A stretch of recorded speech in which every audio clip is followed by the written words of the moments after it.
শুভ সন্ধ্যা সুপ্রিয় দর্শক মণ্ডলী, আপনারা দেখছেন বঙ্গনো নিউজ টিভি। আর আজকের বঙ্গনো নিউজ টিভির মুখোমুখি বঙ্গতারকা অনুষ্ঠানে আপনাকে স্বাগত।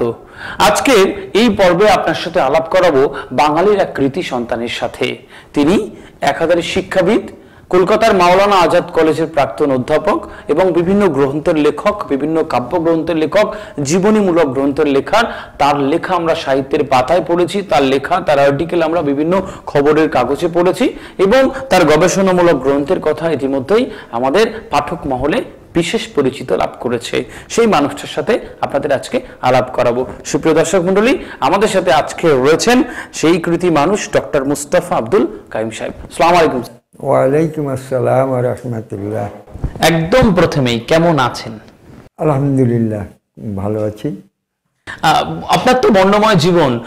প্রথমে স্বরূপনগর রসিয়া হাই মাদ্রাসার প্রধান শিক্ষকের দায়িত্ব পালন করেছেন, তারপর মাওলানা আজাদ কলেজের অধ্যাপনা করেছেন, বিভিন্ন জীবনীমূলক গ্রন্থের লেখা, কাব্যগ্রন্থ, গবেষণামূলক গ্রন্থ, এই যে একটা বর্ণময় জীবন অতিবাহিত করে এসেছেন এতদিন পর্যন্ত, এই জার্নিটা একদম শুরুতেই যদি কেমন ছিল একটু বলেন আমাদের দর্শকদের। আমার জন্ম 1953। আমার আব্বা বলতেন যে 1953 15ই মে, কিন্তু আমার কাগজ কলমে 1954 1 জুন, যেটা সার্টিফিকেটের। যাই হোক, আমি দেখেছি 1964-এর যে একটা কমিউনাল রাইট হয়েছিল আমাদের এলাকায়। আমি তখন ক্লাস 4 পাস করেছি। সে সময় একটা বৃত্তিমূলক পরীক্ষা হতো গভর্নমেন্টের, বোর্ডের। সেই পরীক্ষা দেওয়ার পরে বসে আছে এমন একটা সময় এই দাঙ্গাটা হয়। যাই হোক, তারপর আমি একটা মাদ্রাসাতে ভর্তি হই। সেখানে কিছুদিন পড়ার পরে হাই স্কুলে চলে যাই।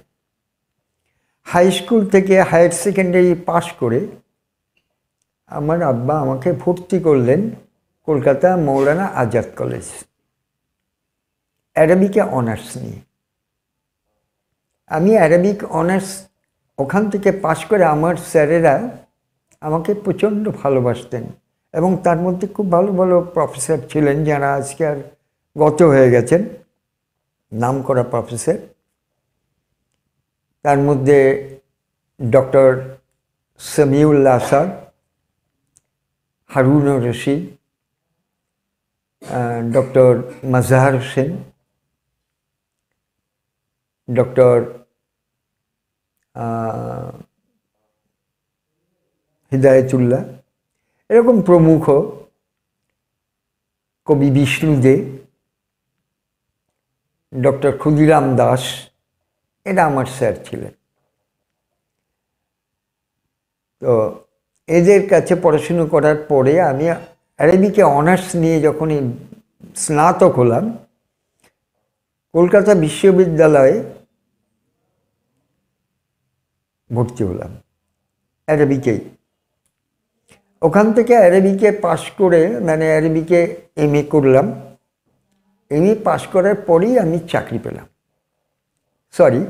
MA পরীক্ষা দিয়েই আমি চাকরি পেলাম। কোথায়?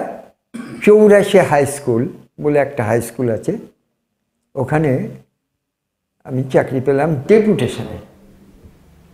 1 বছর ডেপুটেশনে কাজ করার পর আমি হাড়োয়া PG হাই স্কুলে একটা চাকরি পেলাম, একটা মেডিকেল লিভে। তার কিছুদিন বাদেই ওখানেই ভ্যাকান্সিটা হয়ে গেল। আমি ওখানে হাড়োয়া PG হাই স্কুল, পীর গোরাচাঁদ হাই স্কুল যেটা, ওখানে আমি চাকরি পেয়ে গেলাম পার্মানেন্ট হিসাবে। ওখানে কাজ করতে করতেই 1984-এ আমি বিএড করলাম। বিএড করার পরে 1987-এ আমি PhD-র জন্য অ্যাপ্লাই করি ক্যালকাটা ইউনিভার্সিটি। আমার বিষয়বস্তুটা আমার ছিল তিতুমির জীবন সংগ্রাম। যেহেতু আমি অ্যারাবিক ডিপার্টমেন্টের ছেলে, ইসলামিক হিস্ট্রি ডিপার্টমেন্ট আমাকে বলল যে এটা অ্যারাবিক ডিপার্টমেন্টেই করতে হবে, যেহেতু তুমি অ্যারাবিকের ছেলে, আমাদের ডিপার্টমেন্টে আগে ওখান থেকে দেখো। আমি যখন অ্যারাবিকে আসলাম ডিপার্টমেন্টে আমার স্যারেদের কাছে, তখন ওরা বললেন যে তিতুমিরের উপরে তুমি কাজ করতে পারবে না। কেন? অ্যারাবিকের উপরে তার কোনো কাজ নেই। তাহলে এমন একজন মনীষীর উপরে তোমার কাজ করার প্রয়োজন আছে যার অ্যারাবিকের কাজ আছে। আমি তখন আমার এলাকার, যেহেতু তিতুমিরের জন্মস্থান আমার জন্মস্থান, এই জন্যে আমার কাজটা আমি করতে চেয়েছিলাম, কিন্তু সেটা যখন হলো না, তখন আমার এলাকায় এমন একজন মনীষীর কাজটা আমি তুলে ধরতে চাই যার কাজ এখনো পর্যন্ত কেউ করেনি বা আলোকে আসেনি। ঠিক করলাম মৌলানা রুহুল আমিন সাহেব বসিরহাট, ওর উপরে কাজটা করব। আমি একটা সিনপসিস করে সাবমিট করলাম, সিনপসিস পাস হলো। কিন্তু একটা সমস্যায় পড়ে গেলাম যে অন্ধকারে মুক্ত খুঁজে বেড়ানো, এর আগে তো কেউ কাজ করেনি।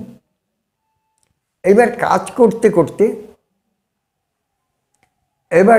করতে করতে আমার সময় লেগে গেল, অনেকটা সময় লেগে গেল।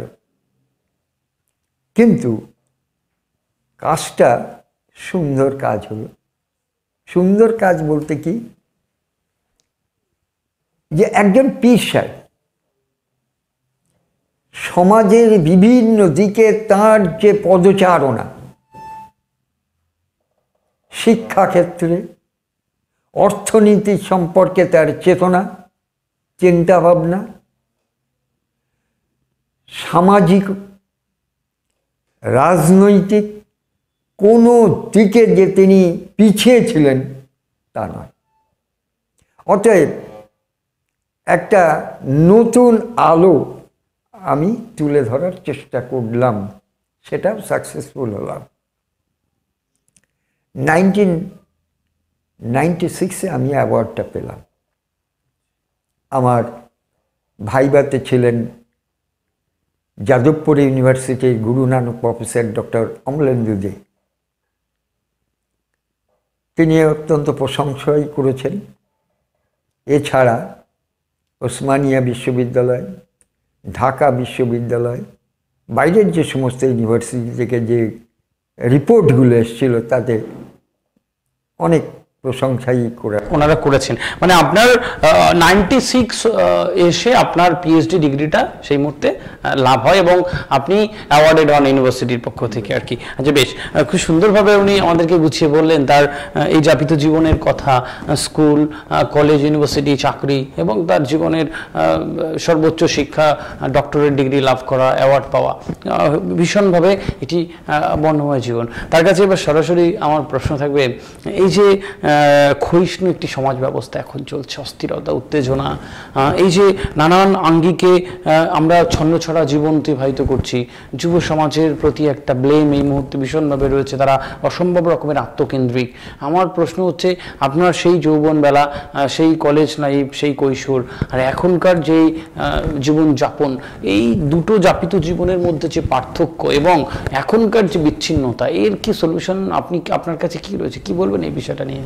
সলিউশনটা বলতে পারবো না, কি সলিউশন হবে বা করা যাবে সেটা আমার বোধগম্য নয়। তবে এইটুকু পার্থক্য আমি দেখছি, যেটা আমার যৌবনকালে আমি যখন দৌড়েছি, কর্মজীবন আমার যখন ছিল, তখন যে একটা কর্মোদ্যোগ, কর্মোন্মাদনা, সেটা বর্তমান জামানায় ছেলেদের কাছে আমার মনে হয় আর পাওয়া যায় না। এখন যেন অন্যরকম একটা ঢিলাঢালা ভাব, আর সব যেন সেই উদ্যোগ, সেই পরিবেশ এখন আর আমি দেখতে আমার একদম সরাসরি আপনার কাছে এইটাই প্রশ্ন, এই যে আপনি শিক্ষাবিদ হিসেবে, একজন অভিজ্ঞ মানুষ হিসেবে দীর্ঘদিন ছাত্র পড়িয়েছেন স্কুলে, দীর্ঘদিন কলেজে অধ্যাপনা করেছেন, তাদের সাথে থাকবার যে অভিজ্ঞতা, তাদের জীবনের যে অস্থিরতা, এর কি মনে হয় আপনার, এর কি মানে সাজেশনটা কি দেবেন সেই যুব সমাজের কাছে? এইবারে যখন আমার শিক্ষকতা জীবনে আমি দেখেছি প্রথম দিকে আমার ছাত্ররা তাদের অধ্যবসায়, তাদের পাঠ্য জীবন কাটানো আজকে যার ফল হিসাবে আমি দেখতে পাই, আমার ছাত্ররা আজকে বিভিন্ন কলেজ ইউনিভার্সিটিতে অধ্যাপনার কাজ করছে। তারা কোনো দেখেছি যে তারা কোনো ডিপার্টমেন্টাল হেড হিসাবেও কাজ করছে এবং বিভিন্ন স্কুলেও প্রধান শিক্ষক হিসাবে কাজ করছে, অ্যাসিস্ট্যান্ট টিচার তো আছে। তাহলে তারা যে ওই সময় একটা মানে পাঠ্য বিষয়ের প্রতি, পাঠ্য মানে ইয়ের প্রতি যে একটা আগ্রহ ছিল, এখন কিন্তু বর্তমানে আমার চোখে যেটা পড়ছে সেটা দেখছি যেন একটা ছন্ন ছাড়া ভাব, সবসময় যেন একটা মোবাইল ভাব। আর এই মোবাইল এই কানে কানে রাস্তায় রাস্তায় ঘুরছে, সে সময় কিন্তু এইটা ছিল না। এখন একটা জিনিস জানতে গেলে কি গুগলে যাও, তখন কিন্তু গুগল ছিল না, তখন স্যারের কাছে যাও। গুগল থেকে যে জিনিসটা পাওয়া যায় স্যারের কাছ থেকে কিন্তু আমার মনে হয় যে আরো বেশি পাওয়া যায়, জ্ঞানটা বেশি লাভ করা যায়। কিন্তু এখন সেইটা আর স্যারের কাছে যে অভ্যাসটা নেই, এমনকি স্যারকে যেন অবজ্ঞাই করে, মনে করে এখনকার ছেলেরা মনে করে যে স্যারের চেয়ে গুগলের জ্ঞান বেশি। এটাই এদের ধারণা। তো এই যে সর্বনাশ, নিশ্চয়ই মোবাইল জীবন বা গুগল বা অন্যান্য যেগুলো, এগুলো একটা সমাজের একটা ক্ষেত্রে কাজ করে, কিন্তু এই ধারণাটা যতক্ষণ আজকালকার ছেলে মেয়েদের কাছ থেকে সরিয়ে না ফেলা যাচ্ছে ততক্ষণ কিন্তু সমাজের পরিবর্তন আসবে না। খুব সুন্দরভাবে উনি কিন্তু বললেন যে আধুনিক গ্যাজেট, মোবাইলস এবং এই সমস্ত ডিভাইসগুলো সমাজ থেকে বিচ্ছিন্ন করছে এইসব এখনকার প্রজন্মকে, এবং আরও অনেক বেশি আন্তরিক হওয়া, অনেক বেশি গুরুজনদের কাছে যাওয়া, তাদেরকে ভক্তি শ্রদ্ধা করা এবং তাদের পথে চলার সাথেই বোধহয় একটি জীবনের ভালো আঙ্গিক আসে বলে উনি মনে করেন। এবং তার ওনার মনে হয় যে পূর্বে যেরকম ছিল এখন আসলে সেরকম নেই এই বিষয়গুলোর জন্য। নিশ্চয়ই সে বিষয়ে আমাদের মন্তব্য। এবার একদম আমরা যে প্রশ্ন নিয়ে ওনার কাছে যাব, যে দীর্ঘদিন ধরে অধ্যাপনা করা শিক্ষাবিদ, যে প্রশ্নটা ওনার কাছে এবার আমার থাকবে, আধুনিক যে শিক্ষা ব্যবস্থা, আধুনিক যে শিক্ষার মান, ওনার কি মনে হয় বাংলা মাধ্যমে এটা সপ্রতিভ বিকাশ হচ্ছে, নাকি মনে হয় যে এই মাধ্যমটা ইংরেজি হয়ে যাওয়া উচিত? উনি কি বলবেন? বাংলা মাধ্যমে শিক্ষা লাভ অবশ্যই প্রয়োজন আছে, তবে ইংরেজিকে একেবারে যে উপেক্ষা করা তা নয়। কিন্তু যেমন একটা উদাহরণ দিয়ে আমি বলি, আমি যখন পিএইচডি করি তখন পিএইচডি কমিটির কাছে আমি একটা আবেদন করি। আবেদনটা ছিল বাংলা ভাষায় আমাকে করতে অনুমতি দেওয়া হোক। কেন? তখন করতে হতো আমাদের ইংরেজিতে। ইংরেজিতে আমি একটা গবেষণা কাজ করতে গেলে আমার যে সময়ের প্রয়োজন,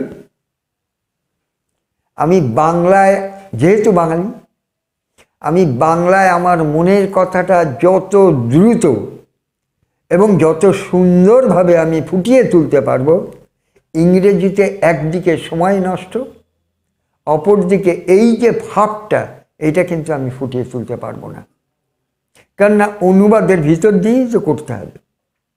এই জন্যে আমি একটা আবেদন করেছিলাম, কিন্তু সে সময় পিএইচডি কমিটি সে অনুমোদনটা দেয়নি।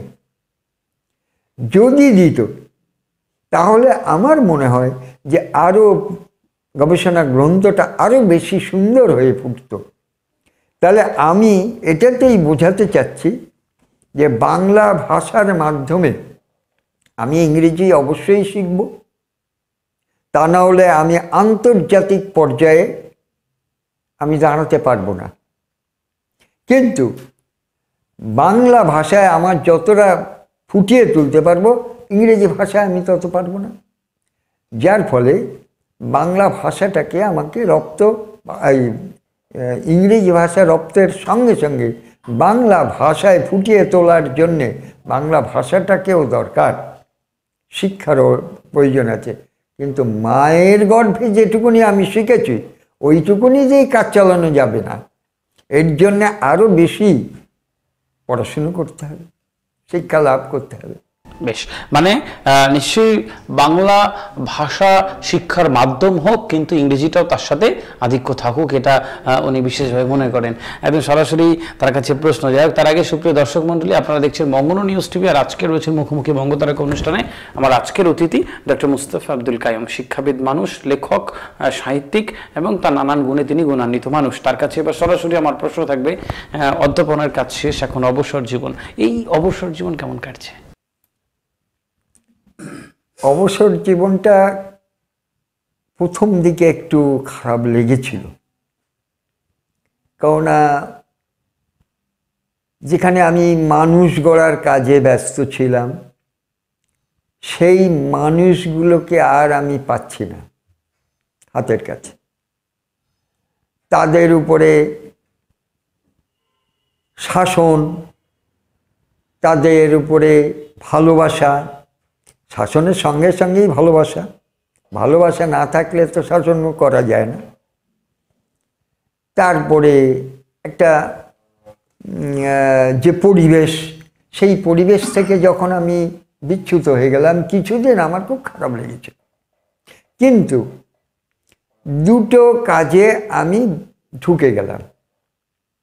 আমার যে আগে থেকে আমার লেখা অভ্যাস, গ্রন্থ রচনা, আর্টিকেল, বিভিন্ন পত্র পত্রিকায় লেখা, এগুলো পাঠানো, তার মধ্যে আমি ডুবে গেলাম। বাহ, এবারে এই অবসর সময়টা এইভাবে আপনার লেখালেখির মাধ্যমে কাটছে। আপনি যদি আমার দর্শকদের একটু বলেন যে এখনো পর্যন্ত কি কি গ্রন্থ, গবেষণা গ্রন্থ, কাব্যগ্রন্থ, সাহিত্য কি কি রয়েছে আপনার, একটু যদি বলেন। আমার জীবনী গ্রন্থের মধ্যে আছে সাহিত্য সাধক মশিউর রহমান, তারপরে পীরগোরাচার জীবন পরিচিতি, তারপরে আছে আপনার আল্লামা রুহুল আমিন রহমতুল্লাহ আলাইহির উপরে বিভিন্ন রাজনীতি আলাদা বই বা ঐতিহাসিক আলোচনা ইত্যাদি, তার বিভিন্ন আলোচনার উপরে বই। তারপরে তিতুমিরের উপরে তিতুমির জীবন সংগ্রাম, এগুলো হচ্ছে জীবনী গ্রন্থ। এছাড়া আমি স্কুল পাঠ্য, যখন কলেজে কোনো বই ছিল না, নোট বই ছিল না, অ্যারাবিকের কোনো নোট বই ছিল না, তখন ডক্টর মোহাম্মদ শহীদুল্লাহ উনি একমাত্র একটা বই বার করতেন, দুখানা বই। একটা হচ্ছে বাংলা ভাষায় আরবি সাহিত্যের ইতিহাস, যেটা পরবর্তীকালে খুবই নাম করেছে আরবিক ডিপার্টমেন্টে, আরেকটা হচ্ছে আরবি অলঙ্কার ছন্দ প্রকরণ। এই দুখানা বই ছাড়া আর কোনো হেল্প বুক বলে কিছু ছিল না। উনি আমাকে বললেন যে তুমি বাংলায় এই নোটগুলো তৈরি করো। তো আমি প্রথম বের করলাম Arabic first paper and second পেপারের নোট, খুবই কাজে দিল। এর পরপরই 1999 সম্ভবত যখন এসএসসি চালু হলো, স্কুল সার্ভিস কমিশন চালু হলো, প্রত্যেক ডিপার্টমেন্টের প্রত্যেক সাবজেক্টের একটা করে গাইড বুক বেরিয়ে গেল। কিন্তু আরবিতে কেউ আর গাইড বুক বের করতে চাইছে না। তখন মল্লিক ব্রাদার্স, কলেজ স্ট্রিটে মল্লিক, আমি তখন কলেজে কাজ করি, মল্লিক ব্রাদার্স আমাকে ডেকে বললেন, স্যার একটা গাইড বুক বই বের করতে হবে, সব সাবজেক্টের বেরিয়ে গেছে, অ্যারাবিকের নেই। খুব পরিশ্রম করে একটা গাইড বুক বের করে দিলাম, অ্যারাবিকে এসএসসি গাইড বুক। বইটা খুব ছড়িয়ে গেল চারিদিকে এবং বিভিন্ন ডিস্ট্রিক্ট থেকে সব চাহিদা ছিল, নিয়েও গেল, কাজও হয়েছে। এরকম একটা পরিস্থিতিতে আমার আরও বেশি মানে স্কুল পাঠ্য 7-8 অ্যারাবিকের বই বা আরও অন্যান্য বই, মানে পাঠকের চাহিদার সাথে সাথে আপনারও উৎসাহ বেড়েছে লেখবার আঙিনায়। এছাড়া আর যে কবিতার এখনো বই আকারে বের করতে পারিনি, কিন্তু বিভিন্ন পত্র পত্রিকায় কবিতাগুলো বেরিয়েছেও। বেশ। আর যে এই সাহিত্য গবেষণামূলক গ্রন্থ পাঠ্যসূচি, এগুলো নিয়ে তো আমার দর্শকরা জানেন আপনি অগুন্তি পুরস্কার পেয়েছেন। যদি কয়েকটি পুরস্কারের নাম করেন, আপনার যে যে পুরস্কার লাভ এখনো করছেন। তো এখন আমি বসিয়ার, যেহেতু আল্লামা রুহুল আমিন রহমতুল্লাহের উপর গবেষণা করেছি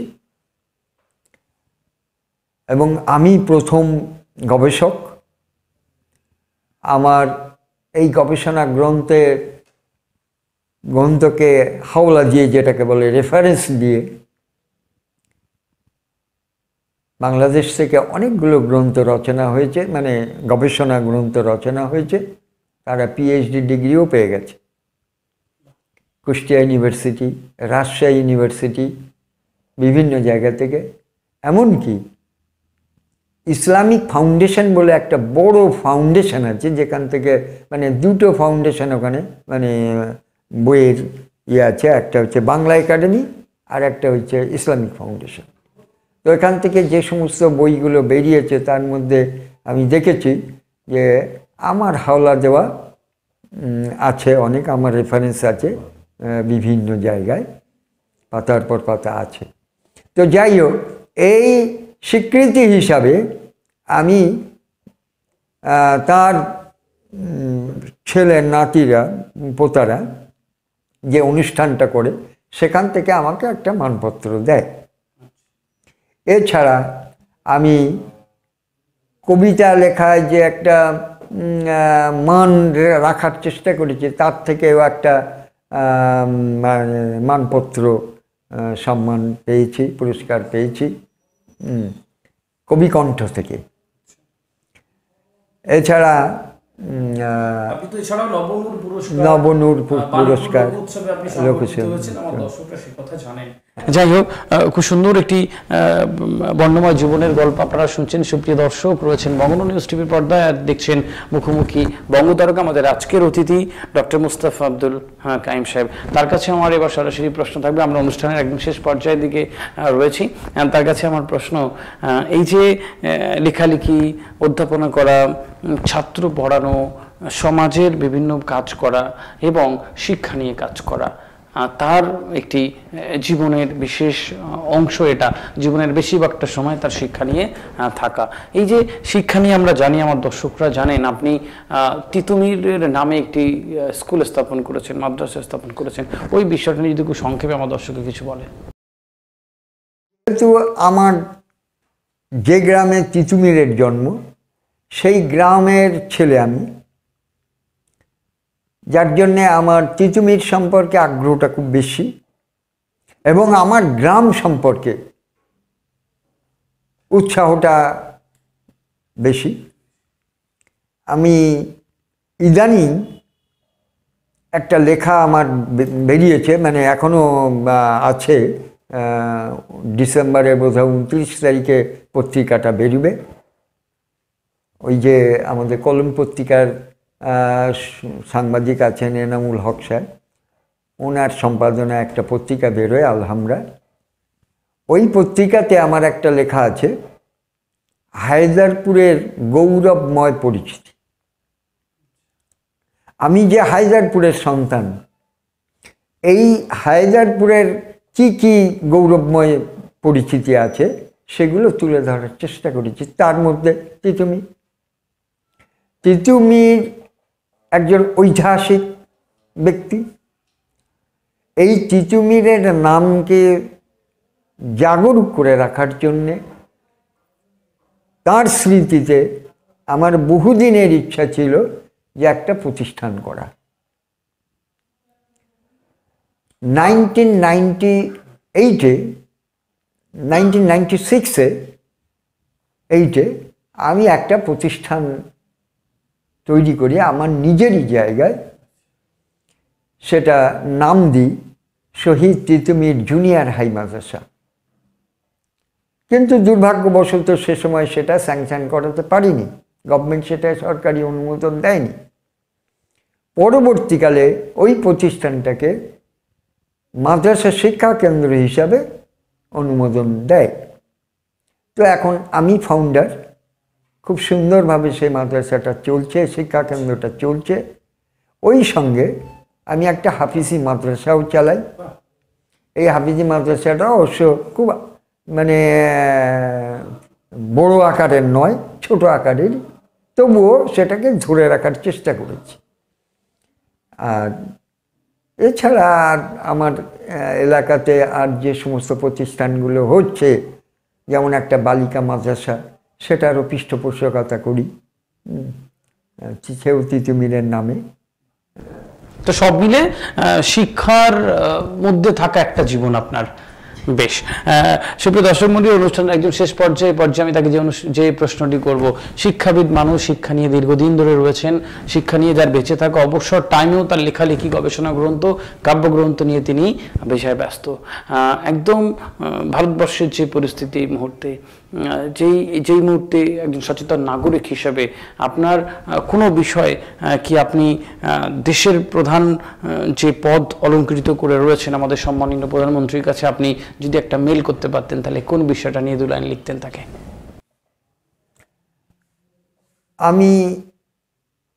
আমার যেটা, আমি শিক্ষাবিদ হিসাবে শিক্ষা সম্পর্কে সচেতনতার জন্যেই আমি বলি যে আমি মেল করব এইটাই, যে এই যে সাম্প্রদায়িকতা, এই যে হিন্দুত্ববাদ, এইটাকে যদি সমূলে নির্মূল করা যায় তাহলে দেশের উন্নতি সম্ভব, শিক্ষার অগ্রগতি হবে।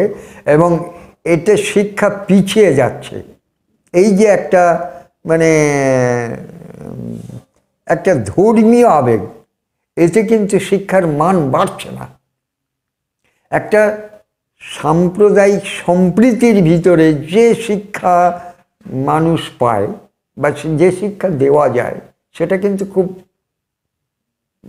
মানে সাকসেসফুল, কার্যকরী হয়। কিন্তু এক পেশে যে শিক্ষাগুলো একদম ইসলামিক, কট্টর ইসলামিক শিক্ষা, একদম হিন্দুত্ববাদী শিক্ষা, এই যে শিক্ষাগুলোকে কিন্তু শিক্ষার মানকে কমিয়ে দেয়, মানে নিচু বলে আপনার বিশ্বাস। সুপ্রিয় দর্শক মণ্ডলী, একদম সুন্দর কথা উনি বলেছেন যে এই মুহূর্তে দেশের যে পরিস্থিতি, ওই উগ্র হিন্দুত্ববাদ, সাম্প্রদায়িকতাবাদ এসব বাদ দিয়ে শিক্ষার মাধ্যমে একটা সুন্দর স্বপ্নের দেশ গড়ার লক্ষ্যের কথা তিনি বলেছেন এবং তা সম্ভব বলেই তিনি বিশ্বাস করেন। সুপ্রিয় দর্শক মণ্ডলী, একদম শেষ প্রশ্ন এই অনুষ্ঠানে আমাদের আজকের রয়েছেন ডক্টর মুস্তাফা আব্দুল কাইয়ুম।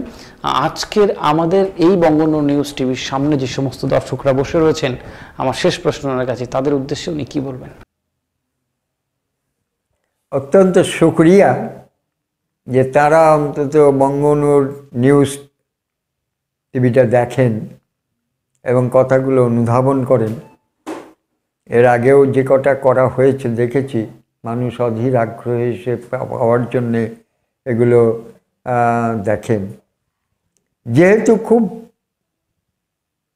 মূল্যবান বিষয়গুলো, এখানে আলোচনা হয় এবং সেটা সমাজে অত্যন্ত কাজে লাগে এমন বিষয় নিয়ে আলোচনা এখানে হয়। এজন্যেই মানুষ, দর্শক এই নিউজটা দেখার আগ্রহী। তাই আমি ওই সমস্ত দর্শকদের অত্যন্ত শুকরিয়া জানাই, ধন্যবাদ জানাই যে তারা এটা দেখেন এবং দেখবেন ভবিষ্যতে, এটাই আমার আশা। সুপ্রিয় দর্শক মন্ডলী, আমরা একদম শেষ করছি আজকের এই অনুষ্ঠান। আমাদের আজকের অনুষ্ঠানের অতিথি ছিলেন ডক্টর মুস্তাফা আব্দুল কাইম সাহেব। শুনলাম তার জীবনের কথা, তার আগামীর কথা, তার স্বপ্নের দেশ গড়ার যে অঙ্গীকার তিনি করেন মনে মনে, সেই স্বপ্নের নিশ্চয়ই সত্য সাধন ঘটবে আগামীতে, সেই প্রত্যাশা আমরা রাখি। স্যার, আমরা আপনার সার্বিক সুস্থতা এবং সাফল্য কামনা করি আমাদের দর্শকদের পক্ষ থেকে এবং বঙ্গবন্ধু নিউজ টিভির পক্ষ থেকে। আপনার শুভেচ্ছা, যত্নে থাকবেন, ভালো থাকবেন। সুপ্রিয় দর্শক মন্ডলী, আবারও দেখা হবে আগামী রবিবার ঠিক সন্ধ্যে 7টায় বঙ্গবন্ধু নিউজ টিভির পর্দায় মুখোমুখি বঙ্গতারক অনুষ্ঠান নিয়ে, বাঙালির আরেক তারকাকে নিয়ে। ভালো থাকবেন, শুভরাত্রি।